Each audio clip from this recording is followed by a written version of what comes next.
Jennifer Guzman. I'm a licensed practitioner here at the Centers for Spiritual Living, and it is my honor to welcome our guests, our family and friends to our service this morning. Our senior minister, Reverend Robert Collins, as I said before, is on his 5th Sunday hiatus. We let him take a rest, and we are ecstatic to have as our speaker this morning the illustrious Reverend Cindy Harp. I didn't get her ministerial bio, but a little something about Reverend Cindy is that her professional career was very varied. It included theater, construction, 25 years as a technical writer for McGraw-Hill Education. Ms. Cindy has served on the board of American Association of the University of Women in the Mariposa branch for 8 years, and 3 of those as the co-president. She also served here for 17 years as on the board of trustees, and after a hiatus of 10 years, she has come back to us as our board president. So, yes, and is doing a fine job leading us. And so Miss Cindy believes in servant leadership. She's a model for success and gets joy with working with a group of people with a dedicated vision and shared beliefs. So please give a big round of applause to our own Reverend Cindy Harp.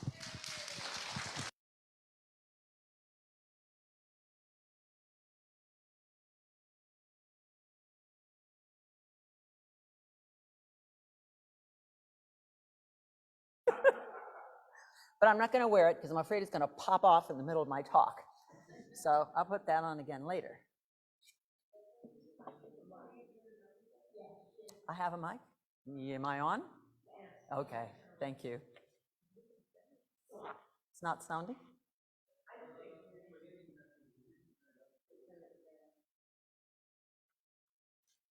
I'd like to begin by acknowledging these beautiful flowers, which are given by Nat and Tracy Dozier in honor of our beautiful Juanita. Yes, thank you. I know that, yes, in honor of Juanita, who is a longtime member, and we miss her. So thank you for this. Okay. I love looking out here and seeing all these smiling faces. I do miss being right here in this space with you every week. But I'm here by Zoom. Okay, this month's theme is playing with paradox.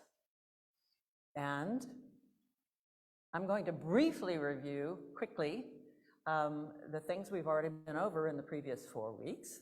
Week 1 of this theme, we looked at defining a paradox. There's basically 2 ideas that seem like opposites that we hold in our heads without our head exploding, okay?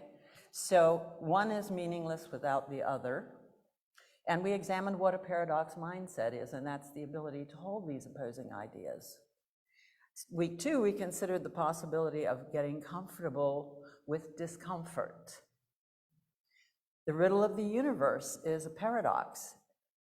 The question is its own answer, for the mind that asks the question is also the mind that answers it, according to Ernest Holmes. In week 3, we learned that paradox calls us to be both curious and vulnerable. We approach these unanswerable questions of the universe with playfulness, especially here. And it provides us for a unique opportunity to simply be without needing to be right and wrong. Speaking of which, there's a little paradox which I read, which is kind of a classic. And as far as I could tell from Reverend Robert's talks, I don't think he's introduced it to you. So I'd just like to introduce it to you and see if you can handle it. It's a classic. It was devised by a British mathematician called Philip Jourdain, and it goes like this. Take a piece of paper or a flashcard, and on one side, write the sentence on the other side of this card is true. Turn the paper over and write, the sentence on the other side of this card is false. Now, if the second sentence is true, then the first sentence is false, but it says it's true. So if you flip it back and forth and let your mind play with that a little bit, you see that both sentences are right and wrong at the same time. Fun? Fun riddle, I think. Okay. Week 4, Reverend Robert talked about the tyranny of the or, the necessity that we tend to that says, this is opposite that. If I believe this, I can't believe that. If you believe this, I can't agree with you. We're at war, okay? And we've got ourselves into some real pickles as a race, as a culture, by holding this attitude. So this week, we're going to consider a way out, the genius of the and, embracing our new flexible paradox mindset to move forward in creating a world that works for all. We are called to utilize our teaching to bring people together to find a solution that we'll call the third way. So as we embrace all aspects of life, working together to see the benefits of perspectives other than our own, we can find solutions to problems that seem unsolvable. We find that the paradox mindset is the next natural step in our spiritual evolution. As Ernest Holmes says in Science of Mind, there is no stagnation in spirit, nor should there be in our ideas of spirituality. To be spiritual is to create. The spirit is alive, conscious, aware, and active. And we know that it is in us. Now, the Science of Mind point of view of the paradox subject, and it's really the universal principle at the heart of our teaching. We believe in one mind. Our statement of belief declares we believe that the universal spirit, which is God, operates through a universal mind, which is the law of God, and that we are surrounded by this creative mind which receives the impress of our thoughts and acts upon it. Sound familiar? This means that all the paradoxes that we see in the world must be in their totality an aspect of that one.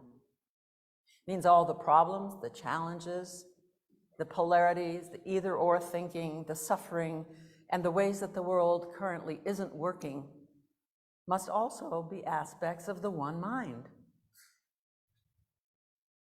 Realizing the truth that there is no separation allows us to open our minds to a greater understanding of the world and embrace the genius of and thinking. Now, our first point in support of this today is the paradoxes of spirituality. Spirituality is full of paradox, have you noticed? For some people, the name of our teaching is a paradox. The science of mind, religious science. Religious science? You know, I have a friend whose faith is in science only. For her, religious science is an oxymoron.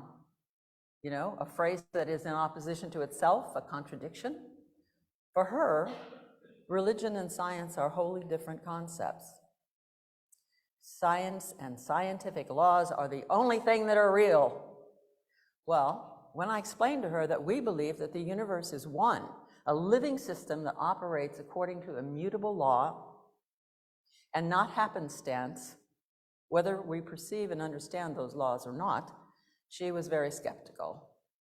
And when I further said, the things we call miracles are just things that happen according to laws that we don't understand yet. And so she stopped and she seemed to be thinking about that and seemed to be more accepting.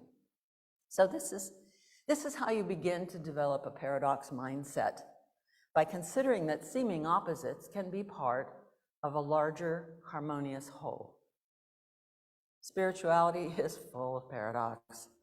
We talk about masculine and feminine energy, consciousness and matter, living in the world but not of it, the inner and outer landscape. Everything that we see is a manifestation of our system of beliefs and more. And we know this. When we place thoughts into mind, they tend to show up.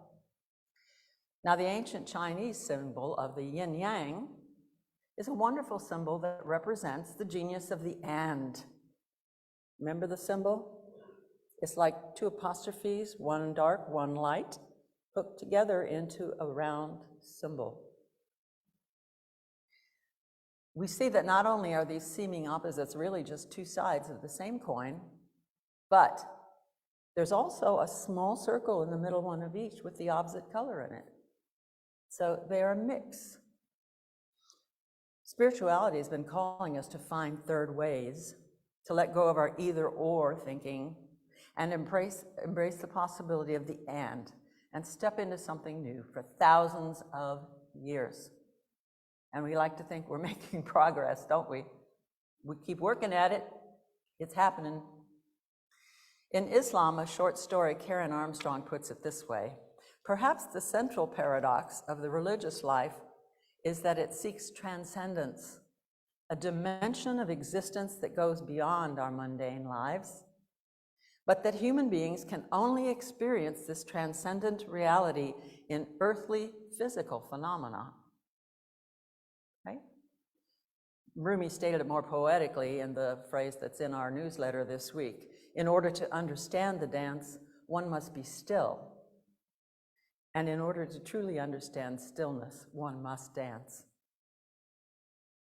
Okay, so where is this and? Ernest Holmes was very good at holding the paradoxes in his mind, creating the genius of the and. He said, "It is a popular belief that those who practice this science are a class of people who declare that everything is perfect when, as a matter of fact, everything in the objective experience of the race is not perfect, and indeed is far from being perfect." This idea of the practice of spiritual science is entirely a misconception. A religious scientist is not one who assures themselves that wrong is right, that evil is good, that limitation is freedom, that bondage is liberty, or that sickness is health. They do not claim that our objective experience is an illusion, but they do make this claim, that behind the phenomena of human and material existence, behind the slow and persistent processes of evolution, there is, as Emerson stated, one mind common to all people. They claim that this mind is perfect and that they have access to this mind. You see, Dr. Holmes understood that we can see from both perspectives simultaneously that our objective experience is real. If you got the flu, you know you got the flu, it's real. And that there is one mind back of all things. All of it exists in one mind. Both of these ideas must be held and known simultaneously in order for us as religious scientists to truly step up and create a world that works for all, which is our stated goal. To recognize that there are solutions in that one all-encompassing mind that we have not yet perceived or perhaps have not been able to embody, because that's what it's all about. When we embody the truth, then we see it. We embody it in the inner, we see it in the outer. So where is the and? We can find it just beyond our comfort zone when we let go of certainty and embrace paradox. We find the and every time we release our attachment to the old ways, the old paradigms, the old thinking, and step into a new way of being. We're called to embrace the and in everything we do as we support one another in shifting our thinking to stand in the one mind. There's a saying we may be familiar with in this teaching. I know I am. I heard it early on and many times after. The mind, once expanded to accept a new thought, cannot return to its previous state. This is a philosophical viewpoint, but as it turns out, it's also scientific. It's a physical reality. There's a quality that we have in our brains called neuroplasticity. Isn't that a great word? Neuroplasticity. It's not as good as aluminum, but it's good. This concept is that our brain has the ability to reshape and change. And by focusing on a new thought, on your future self and how you want to be or to act, you encourage your brain to reshape the parts of it that are tied to your identity. Did you know that? And when that happens, your brain notices more opportunities to change. So the whole subject of our ability to hold opposite thoughts and see a third way is a scientific observation and not just a metaphysical one. And the third point, it's called moving forward with paradox. Science of mind holds a unique perspective that is valuable and necessary to continue moving forward. Because of the nature of Ernest Holmes and other New Thought metaphysical teachings, the science of mind lends itself to developing a paradox mindset. This mindset is the key to finding the third way, the expansive way, the inclusive way, which is necessary to healing the challenges of our world and bringing our outer manifestations as a collective into alignment with our inner truth of oneness. Boy, don't we need that. The key is our willingness to stay open and curious as we explore options and possibilities that have yet to be discovered. Finding and walking the third way requires us to constantly step outside our comfort zone and live our lives in the vulnerability of uncertainty. Jesus said that if we would enter into the kingdom of heaven, we must become as little children. Little children. No, not childish. That isn't what I meant. He meant curious, open to learning new things, vulnerable and fearless. Can we do it? It's a challenge.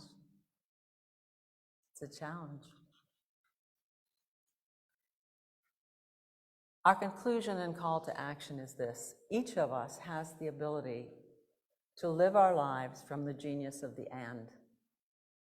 We just need to be willing to set down our preconceived ideas, old beliefs, cultural mindsets, old patterns, old ways of being in the world, and step into something brand new. Our teaching has cultivated fertile ground in our thinking to develop a natural paradox mindset.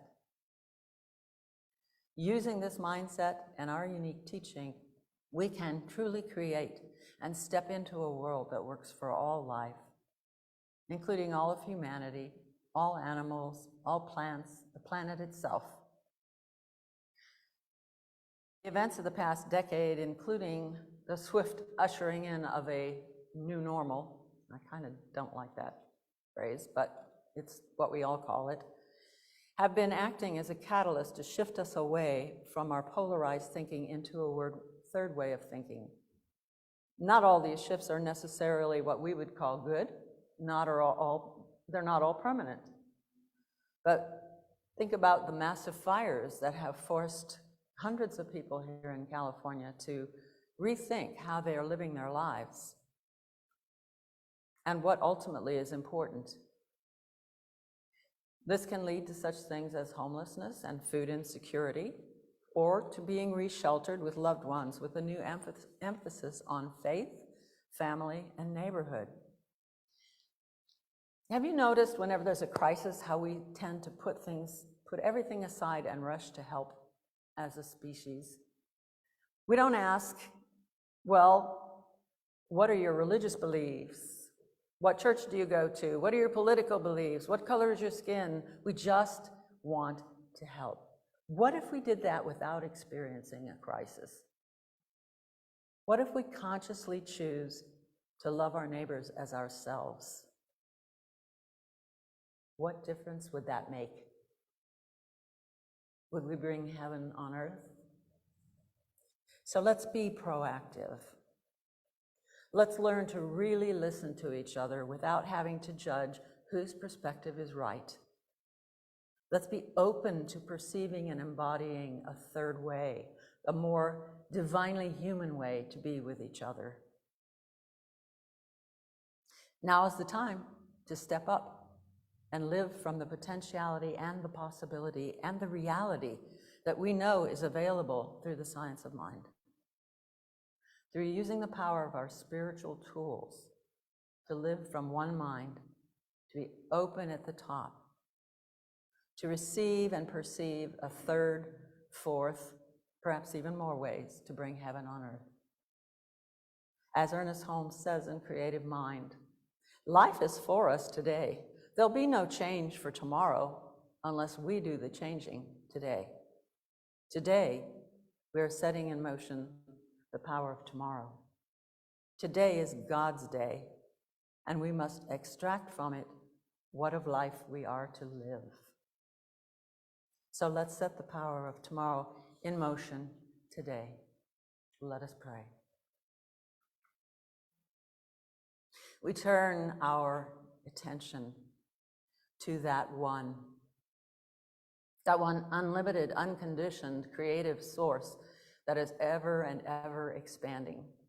That source from which each and every one of us comes, in which we live and move and have our being. This one is good. This one is God. This one's nature is love and peace, power, beauty, and joy. And as we come to know this one more intimately, more deeply, we begin to see that we are truly one, that peace is possible, and we are the catalyst. Each of us gets to choose what part we will play in this great drama we call life. We choose right now to be a positive force for love in this world, whatever manifestation that takes. We know that all of our good exists in the one mind right now.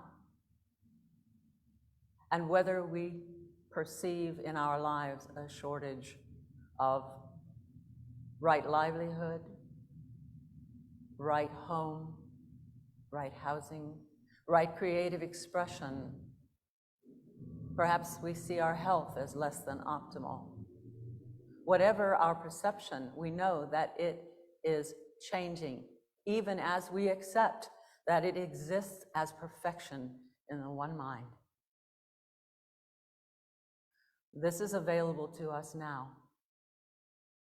not some tomorrow far off, but now.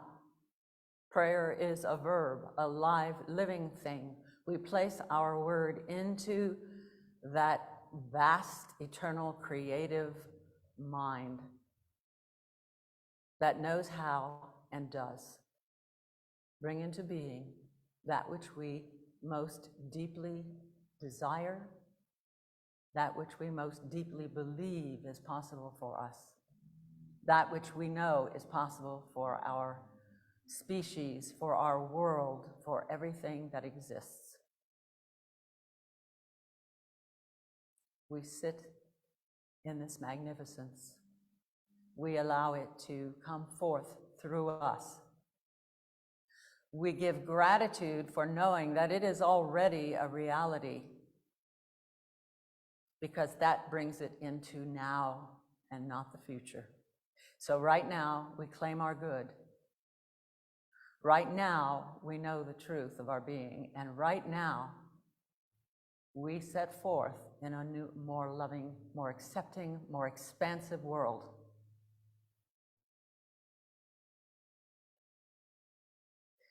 I accept. I accept. I accept. I give thanks, knowing that this is the new reality. And it is perfect.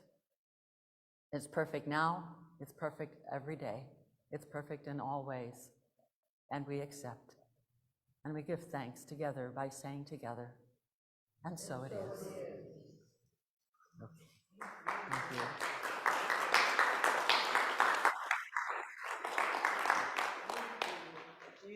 Thank you, Donna. Thank you so much. Thank you, Reverend Cindy. That was just beautiful. The paradoxes that here's another paradox. We're moving into our service where we can think about, oh, I just want to receive more money. I want to receive more money. Well, the paradox is you have to give in order to receive. So as we prepare to say together our affirmation of abundance, we can ponder that thought as we say it together. I recognize the presence of God within as the source of my abundance. Out of my abundance consciousness flows everything I could desire in life. With gratitude and thanksgiving, I now participate in the flow of uninterrupted abundance. This prosperous experience is evidence of my abundance consciousness.